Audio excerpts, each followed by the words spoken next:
여러분, 가정에서 생활하는 그 공간에서 가장 분주한 곳이 어디일까요? 주방이 가장 분주하겠죠. 네. 그곳에서 뭐 온갖 일들이 또 여러 가지 일들을 해야 되고, 특히 우리 한식은 뭐 밥도 해야 되고 반찬도 해야 되고 일품 요리가 아니잖아요. 국도 끓여야 되고 뭐 여러 가지 일들이 있습니다. 설거지도 해야 되고 과일도 깎아야 되고 그렇습니다. 교회에서는 어디가 가장 분주할까요? 네, 역시 주방이지 않겠습니까? 밥을 하는 게 보통 일이 아니죠. 장을 봐오고 밥하고 반찬하고 국도 끓여야 되고 간도 맞춰야 되고 설거지도 해야 되고 엄청난 에너지가 소비되는 곳이 주방이라는 생각이 듭니다. 이러한 주방의 풍경은 2000년 전 예수님을 모신 베다니 한 가정 속에서도 이런 풍경은 계속되게 똑같이 펼쳐지게 되었던 것입니다. 그 집은 나사로의 집이자 마르다의 집이었고 마리아의 집이었던 것입니다. 자, 그 분주함이 가득한 집안에서 일어난 사건들을 보면서 오늘 마르다와 마리아에 대한 이야기와 함께 비교함의 은혜를 나누고자 합니다. 자, 첫째, 아름다운 헌신은 아름다운 마음을 동반해야 한다는 것이죠. 다 같이 읽어봅니다. 시작. 아름다운 현실은 아름다운 마음을 동반해야 합니다. 38절 보실까요? 38절 읽겠습니다. 시작. 그들이 길 갈 때에 예수께서 한 마을에 들어가심에 마르다라 이름하는 한 여자가 자기 집으로 영접하더라. 아멘. 자, 우리가 잘 알고 있는 이 마르다와 마리아의 이야기 속에서 우리는 마르다 그러면 혼이 난 사람 뭐 이렇게 기억하지만 사실은 매우 헌신된 훌륭한 사람이었다는 것을 전제하고 이 말씀을 들어야 된다는 사실입니다. 여러분, 예수님이 한 마을에 들어가시자 마르다가 예수님을 영접했다 이렇게 나왔는데, 예수님은 혼자 다니시지 않고 항상 12명의 제자들과 함께 다녔죠. 남자 13명이 함께 움직였다는 것입니다. 그러니까 여러분, 장정 13명이 한꺼번에 집으로 찾아가게 된 거고 영접했다 이렇게 나와 있잖아요.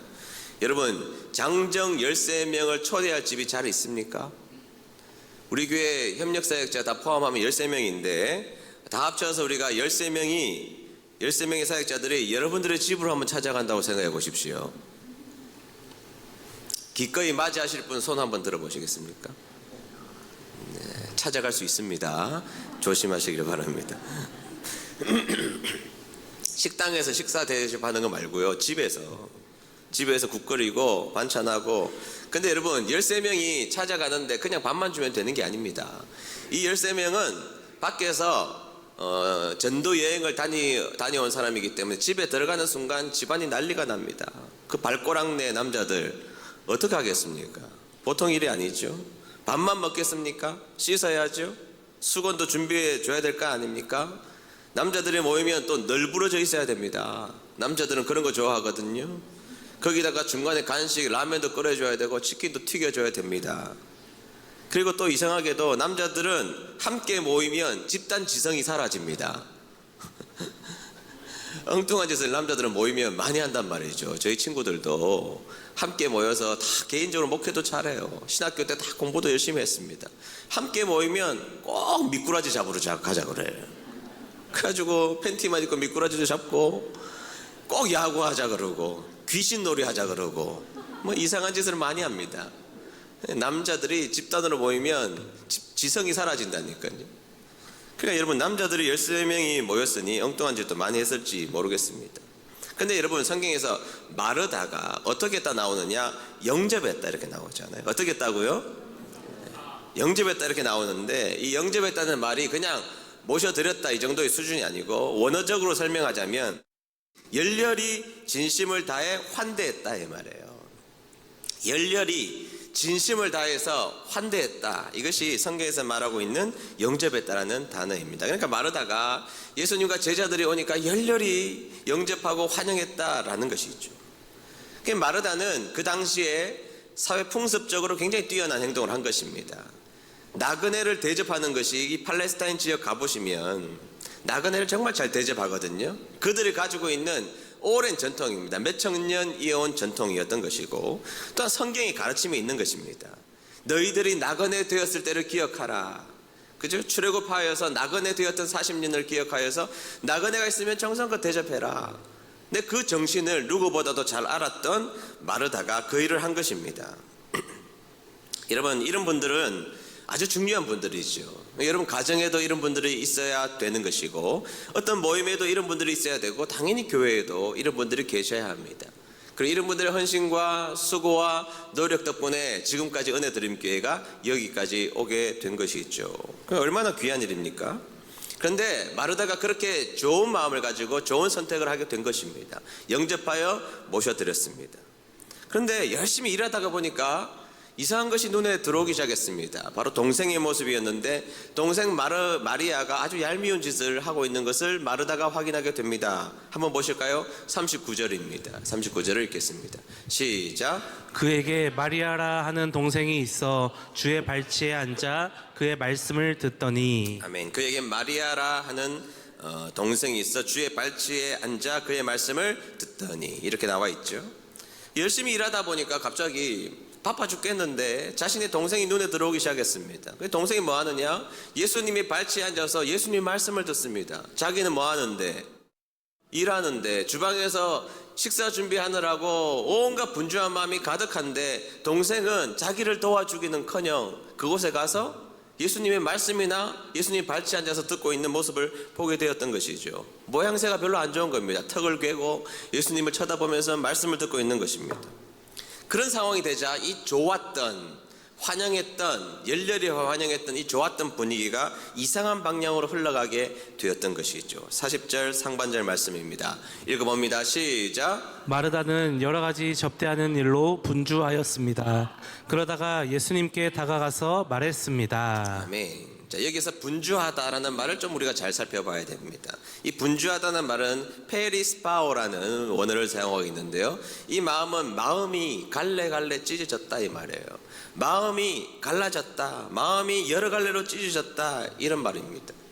마르다가 몸은 주방에서 열심히 일하고 있는데 그 모습을 보자 마음이 갈래갈래 찢어지게 되었다는 것이죠. 그게 분주하다는 이야기입니다. 그냥 뭐 바빴다는 게 아니고 그 마음이 찢어지게 되었다, 갈라지게 되었다라는 것입니다.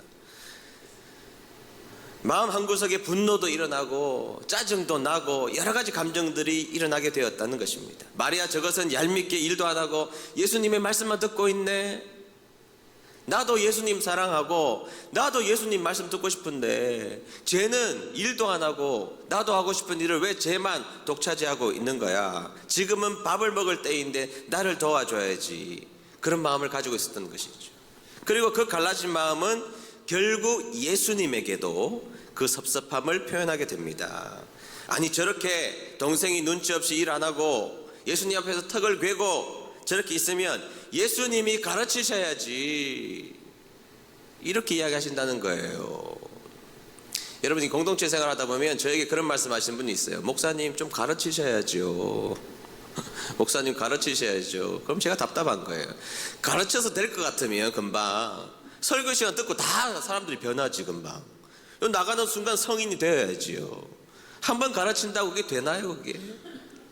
근데 지금 그런 마음이 있는 것이죠. 아니, 예수님이 좀 가르치셔야지, 뭐 하고 계시지? 마리아야, 지금 말씀 들을 때가 아니야. 지금 언니 봐, 얼마나 분주하고 바쁜 삶을 하고 있어. 밥할 때야. 그러니까 너 언니가 저렇게 열심히 밥할 때 너는 가서 도와줘야지. 왜 눈치도 없니? 가르치라는 겁니다. 그러니까 예수님도 눈치가 없으신지 계속 말씀하고 계신 거예요. 계속 마르다의 마음은 갈라지기 시작했던 것입니다. 그러다가 마르다가 결국 폭발하고 말죠. 40절 하반절 말씀입니다. 40절 하반절 다 읽습니다. 시작. 주님, 저 혼자 이 모든 접대를 하는데 제 동생이 저를 거들지 않는 것을 아무렇지도 않게 생각하십니까? 저를 도우라고 말씀해 주십시오. 아멘. 결국엔 예수님에게 가서 예수님 가르치세요. 지금 가르치세요. 동생, 지금 이 상황 가운데 동생이 저를 거들지 않는 그것을 어떻게 아무렇지도 않게 보십니까? 저를 도우라고 가르치세요. 말씀하세요. 지금 이 말을 하고 있는 것입니다. 결국 마르다는 처음에 좋은 마음을 가지고 시작했습니다. 그 13명을 환영하고 받아들이고 열렬하게 받아들이는 좋은 헌신, 좋은 희생으로 시작했으나, 그러나 여러분, 결국에는 그 마음이 갈라지자 다른 사람을 정죄하는 자리에 서게 되더라는 것입니다. 마리아를 정죄하고 심지어는 예수님을 정죄하는 갈라진 마음으로 살아가는 존재가 되었다는 것이죠. 오늘날 공동체에서도 일어나는 모습을 그린 장면이라는 생각이 듭니다. 여러분, 사람들이 열심히 일을 하면 힘이 생기죠. 그러니까 여러분, 가정에서 일을 제일 열심히 하는 사람이 힘이 생기게 마련인 것입니다. 회사나 여러 가지 모임 가운데 일을 제일 열심히 하는 사람에게는 힘도 주고 권력도 주고 사람들이 그렇게 생각하고 저 사람은 귀한 사람이라고 힘이 생기게 되어 있는 것입니다. 교회에서도 마찬가지입니다. 교회에서도 열심히 일하고 충성 다하면 직함도 주고 힘, 권력 같은 것이 생기게 마련이라는 것이죠. 그런데 여러분, 힘이 생기는 게 잘못입니까? 아니요. 힘이 생기는 그 자체가 잘못이 아닙니다. 그런데 여러분, 그 힘이 좋은 쪽으로, 의미 있는 쪽으로, 귀한 쪽으로 사용되어야 되는데 마음이 나누어지면 나쁜 곳에 그 힘이 사용되는데 대표적인 것이 뭐냐? 그것이 내가 기준이 되어버리고 만다는 겁니다. 내가 기준이 되어서 나보다 못하는 사람들을 정죄의 대상으로 삼고 만다는 것이죠. 여러분, 기도를 많이 한다고 생각해 보세요. 기도를 많이 하면 힘이 생기죠. 여러분, 기도를 교인들 가운데 3시간씩 해보세요. 사람들이 그분을 의지합니다. 그렇게 기도를 많이 하는 분 있으면 힘이 생긴단 말이죠. 힘이 생겨요. 그런데 여러분, 자기의 기도가 기준이 되어서 자기만큼 못하는 사람들 다 정죄한다면 그것이 문제가 된다는 것입니다. 그런 경우도 생각보다 많다는 것이죠. 마음이 갈라진 것입니다. 여러분, 기도가 좀 부족해도 어떤 분들은 다른 자리에서 다른 사명들을 열심히 감당하시는 분들이 있거든요. 근데 마음이 갈라지면 자신이 기준이 되는 거예요. 자신이 하는 헌신이 기준이 되고 자신이 하는 열심이 기준이 되고 그 열심이 기준이 되는 순간 그 열심 이하에 있는 모든 사람들을 정죄의 대상으로 삼고 만다는 것입니다. 지금 마리아에게 일어난 베다니 나사로의 집에서 일어난 일이 바로 그런 일입니다. 열심히 일한 사람이 마음이 갈라지자 자신이 기준이 되어서 나머지 모든 사람들을 정죄하는 자리에 서고 있는 장면을 그리고 있다라는 것입니다. 여러분, 마르다는 어떤 제가 책에서 보니까 자기 증명의 욕구에 함몰되어 있었다. 자기 증명, 자신이 하는 일에 대해서 자신의 증명 욕구에 함몰되어서 정작 헌신의 정신과 헌신의 마음을 잃어버린 것입니다. 여러분, 나의 헌신이 의가 되지 않도록 해야 됩니다. 헌신을 하는 것은 귀한 것이고 헌신을 할 때 하나님 기뻐하시고 헌신하는 사람들 때문에 공동체가 귀하게 서는 것은 너무나 자명한 사실이지만 헌신하는 그 자체가 의가 되는 순간, 그것이 나의 공로가 되는 순간 다른 사람을 정죄하고 만드는 사실을 기억해야 된다는 것입니다. 그래서 여러분, 우리가 주님의 일을 할 때 그 뒤에다가 반드시 붙여야 될 말이 있습니다. 그것이 뭐냐면 열심히 일한 다음에 항상 습관적으로 나는 무익한 종입니다. 나는 무익한 종입니다. 저도 역시 마찬가지입니다. 제가 열심히 사역을 하다가도 가끔씩 저는 나는 무익한 종놈입니다. 항상 그렇게 이야기합니다. 그렇게 마음을 생각하는 거예요. 나는 무익한 종입니다. 충성이 의가 되지 않도록 나는 무익한 종입니다. 여러분, 우리가 아무리 일 열심히 해도 하나님께 받은 은혜가 커요? 내가 하는 사역이 커요? 하나님의 은혜가 크죠. 믿습니까? 하나님의 은혜가 훨씬 더 큰 법이니까 여러분, 우리는 열심히 일해도 어차피 그 은혜에 미치지 못한단 말이에요.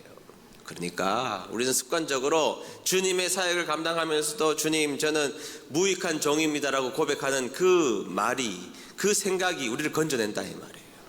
마음이 갈라지지 않게 한다는 것입니다. 따라하겠습니다. 나는 무익한 종입니다. 그렇게 말씀하시는 여러분 되시기를 주의 이름으로 축복합니다. 둘째, 파격적인 은혜를 기대하며 도전해야 한다는 것입니다. 다 같이 읽어봅니다. 시작.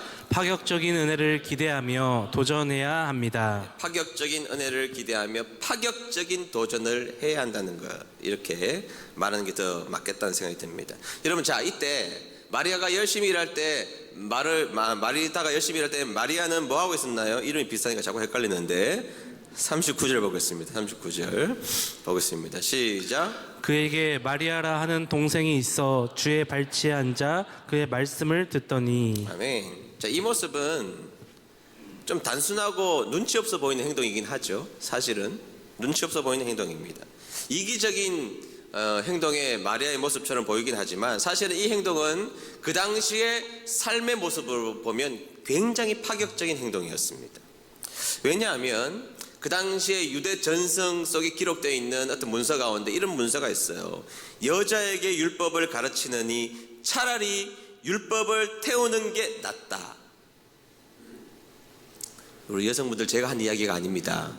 제가 한 이야기가 아니에요. 거기에 유대 전성에 그렇게 기록됐다는 거예요. 여자에게 율법을 가르치느니 차라리 율법을 태우는 게 낫다. 그래서 여러분, 배우는 것, 율법을 학습하는 것은 남성의 전유물이었습니다. 남자들이 배우고 남자들이 율법을 익히고 남자들이 율법을 받아들이고 하는 것의 전유물이었다는 것입니다. 근데 여러분, 마리아가 지금 예수님의 발 앞에 가가지고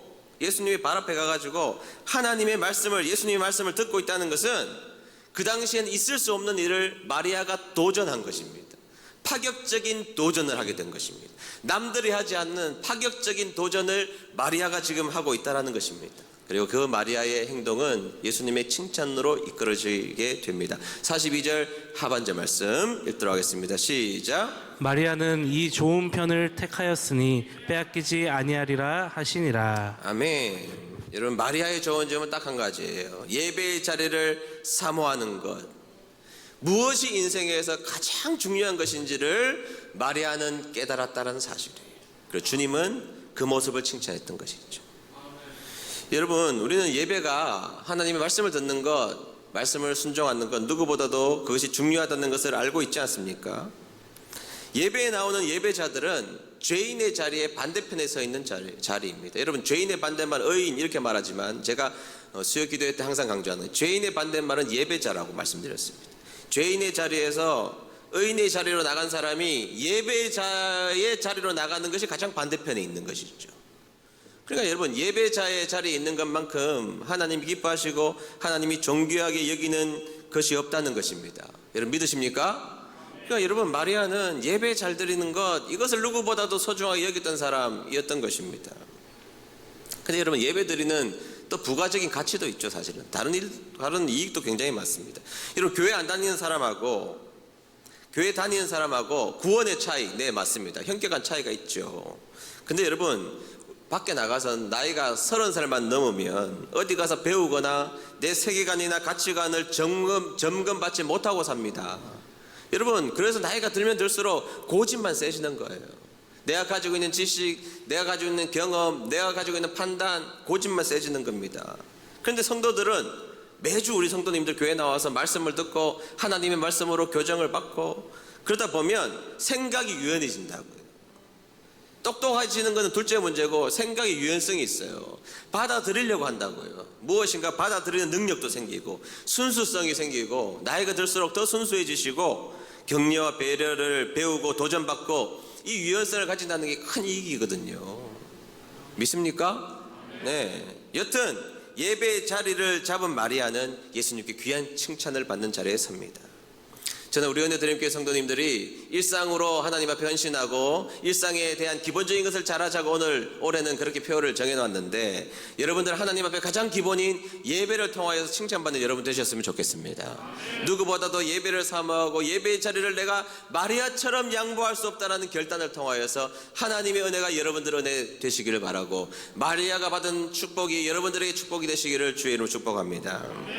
마지막 셋째, 하나님의 동력자의 자리로 나아가 모두를 성장시켜야 한다는 것입니다. 다 같이 읽어봅니다. 시작.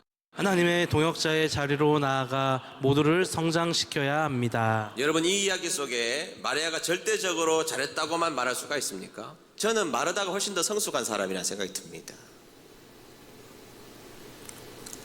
성숙하니까 그 사람에게 지적도 하고 잘못을 이야기도 하고 더 성장하게 기대하니까 꾸중도 하는 것입니다. 마르다야, 너는 지금 열심히 하고 있잖아. 너는 나의 동력자야. 나의 동력자. 어린 양이 어린 행동을 하는 것에 대해서 기다려주고 네가 참고 네가 이해해야지. 마음을 분주하게 하지 말고 한 가지만 하더라도 그 마음이 분주해지는 것으로부터 너를 지켜내야지. 그렇게 마르다에게 말씀하시는 거예요. 동력자니까. 그리고 여러분, 이 마르다와 마리아의 스토리는 여기서 끝나지 않아요. 시간이 꽤 지나서 요한복음 11장에 가보면 나사로, 마르다, 마리아 형제 자매잖아요. 나사로가 죽습니다. 오빠가. 집안이 발칵 뒤집어집니다. 근데 뭐 여러 가지 대화를 오가다가 결국엔 하나님, 예수님께서 나사로를 살려주세요. 얼마나 기쁜 일이 그 가정에 일어나게 되었습니까? 그리고 12장으로 넘어가 보면 11장에 나사로를 살려주시고 12장에 넘어가서 2절을 봅니다. 2절 말씀 보겠습니다. 제가 읽겠습니다. 예수를 위하여, 거기서 예수를 위하여 잔치할세. 마르다는 일을 하고, 마르다는 뭐를 하고? 일을 하고. 나사로는 예수와 함께 앉은 자 중에 있더라. 나사로는 앉아 있고, 마르다는 일을 하고. 지금 잔치는 13명 모은 거하고 상대가 안 됩니다. 훨씬 더 많은 일을 해야 되는데, 마르다가 그때 혼도 나고 뭐 삐지기도 하고 화도 나고 마음이 갈라졌던 이 마르다가 성장하여서 잔치하는 그 잔치에 여전히 일을 하는 자리에 남아있더라는 거예요, 여러분. 마르다가 그때 이야기를 듣고 마르다는 도망가고 이렇게 성경에서 기록했으면 뭐 끝난 것이죠. 마리아는 시험에 들고 그럼 끝나는 거예요. 마르다는 낙심하고 끝나는 겁니다. 마르다는 예수님 버리고 끝나는 거예요. 그런데 그런 일을 겪고 경험한 다음에도 혼도 듣고 쿠사리도 듣고, 쿠사리 아시죠? 쿠사리도 듣고 그럼에도 불구하고 마르다는, 성경에서 뭐라 그럽니까? 마르다는 일을 하고. 여러분, 이렇게 감동적인 장면이 어디 있습니까?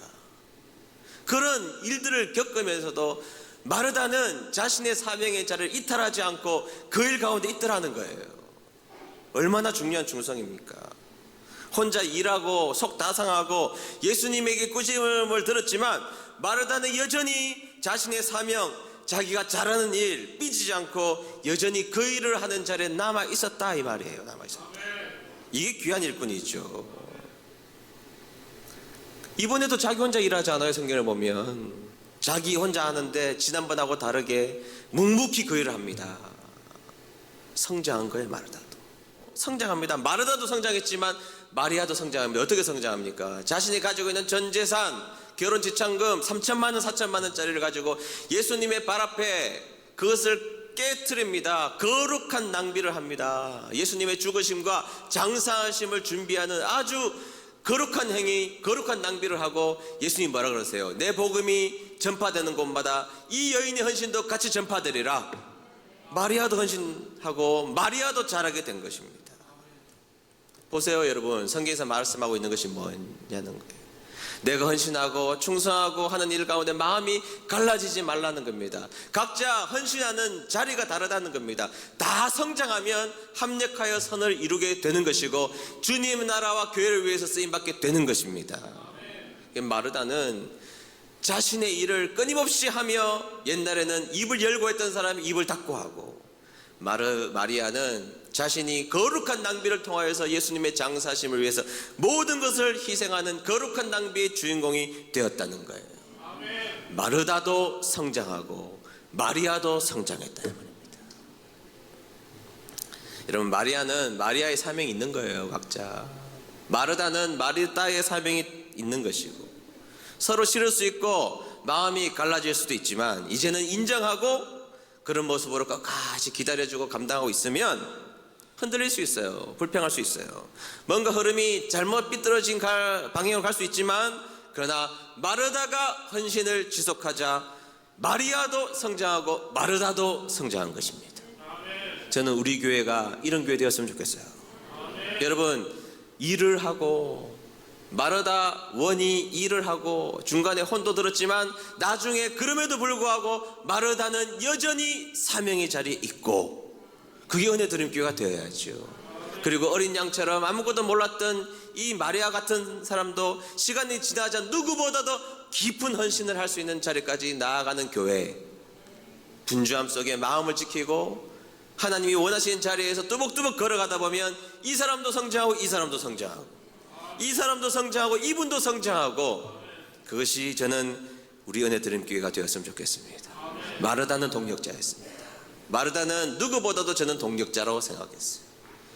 마르다는 일을 하고, 그럼에도 불구하고 마르다는 또 일을 하고, 아마 성경을 계속 기록했으면 마르다는 죽을 때까지 그 일을 하고, 저는 그런 분들이 은혜드림 교육이 되었으면 좋겠습니다.